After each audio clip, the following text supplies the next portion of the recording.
చేసుకుంటే అన్నీ ఉంటాయి. అంటే ఎన్ని దాంట్లో పొలెన్, నెక్టర్, ఎగ్ లేయింగ్ ఉందో అన్ని ఫ్రేమ్సే ఉండాలి. ఎక్కువ పెట్టామనుకోండి దానికి ఎక్కువ బర్డెన్ అవుతుంది. సో వాటికి ఎనర్జీ అంతా బయట ఫోరేజింగ్కి వెళ్ళకుండా దాన్ని క్లీనింగ్ చేసుకుంటుంది. క్లీనింగ్ చేసుకోలేకపోతే వ్యాక్స్ మోత్ అనేది వస్తుంది. సో వాటిని అవాయిడ్ చేయడానికి మనం ఎన్ని తీస్తే అన్నీ పెట్టాలి. ఒక పెన్లో పెట్టుకుని ఒకళ్ళు దాని మీద నోట్ చేసుకోవాలి. సో మళ్ళీ తీసుకొచ్చినప్పుడు ఇక్కడ ఎన్ని పెట్టాలి అక్కడ ఎన్ని పెట్టాలని కన్ఫ్యూజన్ ఉండదు. ఎందుకంటే కొన్నిట్లో 9 ఫ్రేమ్స్ ఉంటాయి, కొన్ని 8 ఉంటాయి, కొన్ని 7 ఉంటాయి. అందులో 2 తీస్తాం, 3 తీస్తాం. సో అది మనకు కరెక్ట్గా ఐడెంటిఫై ఉండాలి. ఈ start our work any doubts ఉన్నప్పుడు మధ్య మధ్య ఎందుకంటే ఎండ ఎక్కువ అవుతుంది. ఓన్లీ 8 o'clock 9:20కి ఇంత హార్స్ ఉంది. సో నేను try to finish the work soon. And evening after 2-3 after lunch will start packing. ఇంకా క్రికెట్ అయిన తర్వాత లోడ్ చేయాలి. అప్పుడు మేము ఇంట్లో ఉండొచ్చు, లేకపోతే ఇక్కడ we will load. So load అయిపోయి మా దగ్గరకు వచ్చిన తర్వాత మా ఫామ్లో ఇప్పుడు 2 months గ్యాప్ పీరియడ్ ఉంటుంది. So how do we manage there?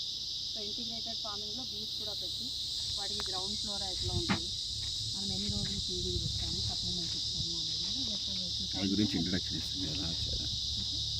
చాలా బిగిన్ అవ్వచ్చు. ఇది ఇక్కడ చెయ్యము ప్యాక్. సో ఇది టాప్ కవర్ ఉంది కదా, టాప్ కవర్ ఇన్నర్ కవర్ ఇది జరగకుండా వీటికి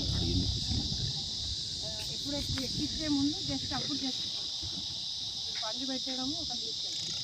ఇట్లా మనం పెట్టుకుంటే వెళ్ళిపోతే తీసుకుంటే వెళ్ళిపోతే లోడ్ చేస్తాం. ఆ లోడింగ్ కూడా వెహికల్ ఇట్లా డీసీఎం ఉందనుకో, డ్రైవర్ ముందు ఉంటుంది, ఇది బ్యాక్ ఫేసింగ్ పెట్టాలి. సో అట్లా యాక్చువల్గా చాలా దూరం ఎక్కువ డిస్టెన్స్ వెళ్ళాలి అన్నప్పుడు ఓపెన్ గేట్లోనే తీసుకెళ్తాం. బట్ ఇది మనం నైట్ ఒక 3-4 అవర్స్లో రీచ్ అయిపోతాం కాబట్టి క్లోజ్ గేట్ ఇస్తాం. ఎందుకంటే ఎక్కువ లోపల సఫికేట్ అయిపోతే చాలా కష్టం. కానీ ఓపెన్ గేట్ అనుకోండి, అవి పోతే వస్తాయి, వాటికి వెంటిలేషన్ బాగుంటుంది, తగ్గిపోతుంది. సో దూరం అయితే ఓపెన్ గేట్. సో మొత్తం బండి పైన నెట్ వేసేస్తాం, మస్కిటో నెట్. అది అక్కడ లోపలే ఉంటుంది. కొన్ని పోయినా ఏం కాదు, కానీ ఇవి ఏమైతుందంటే లోపల మొత్తం బాక్స్ కొలాప్స్ చేస్తుంది, సఫోకేట్ అయిపోతుంది. So we are taking it close gate. ఇప్పుడు ఇట్లా గోయింగ్ లాంగ్ డిస్టెన్స్ అంటే మాకు ఫస్ట్లో మేము యూపీ, మధ్యప్రదేశ్ అక్కడ యూపీ నుంచి తెప్పించుకున్నాము. So it use to come 2 days. So open gate net అంతా వేసుకొని తీసుకొని వస్తాం. అదే బాగా ఎండ ఎక్కువ ఉందంటే మళ్ళీ ఒకసారి అన్లోడ్ చేసి వాటి మీద నీళ్లు పోసి షుగర్ వేసి తీసుకోవాలి. మైగ్రేట్ చేసేటప్పుడు డ్రై ఫీడింగ్ ఇస్తాం, నీళ్లు పోస్తే స్పిల్ అయిపోతాయి కాబట్టి. నేను షుగర్ని కొంచెం డబ్బాలో నానబెట్టి తీసి పైన ఇచ్చేస్తాం. అవి వచ్చే చుక్క ఇది ఇస్తుంది. సో వాటికి ఫీడ్ ప్రాబ్లం లేదు. అండ్ మనం మైగ్రేట్ చేసేటప్పుడు హనీ ఉండదు. హనీ ఉంటే ఏమవుతుంది, బాగా దగ్గరకు అయ్యి వెయిట్ ఎక్కువ ఉంటుంది, హీట్ అవుతుంది. సో వాటి వల్ల కూడా డ్యామేజ్ అయ్యే ఛాన్స్ ఉంటుంది. సో అందుకని మనం ఎక్కడెక్కడ ఏవైతే ఉన్నాయో కొంచెం హనీ వాటిని హార్వెస్ట్ చేద్దాం. So that is your learning also how to harvest honey.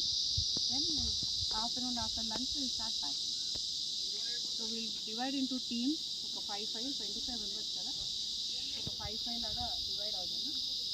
So ఒక్కొక్క రో ఉండి అంటే కొంతమంది లోపల ఉంటారు.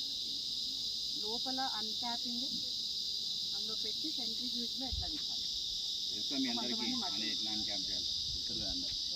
ఇవాళైతే మీరే చేస్తున్నారైతే. సో కొన్ని ఓపెన్ సెల్స్ ఉన్నాయి, కొన్ని క్యాప్డ్ ఉన్నాయి. So how do we do that? So ఒక 5 members ఇక్కడ ఉంటారు. ఆ నెట్ కట్టడం, నెట్ కడతారు. అది ఫస్ట్ నెట్ ఎందుకు నెట్ కడతామంటే హనీ చాలా థిక్గా ఉంటుంది. అవి వాటి హనీ తినడానికి వెళ్ళినప్పుడు అవి అతుక్కుని తెస్తాం. సో అందుకని we have to do it inside. So net కట్టేసుకుంటాం. ఒకళ్ళము ఇక్కడ తీసేసుకుంటాం, ఒక్కొక్క బ్యాచ్ వాటిని తీసుకోవడం కాదు. మరి పెయిన్ అవ్వకండి. If you feeling tired, hydrate yourself, try to be in the shade. Okay, ఎవరైతే ఎండకి చాలా ఇబ్బంది అంటారో లోపల ఉంటారు, వాటిని అన్క్యాప్ చేయడం, పెట్టడం, తిప్పడం, అది లోపల.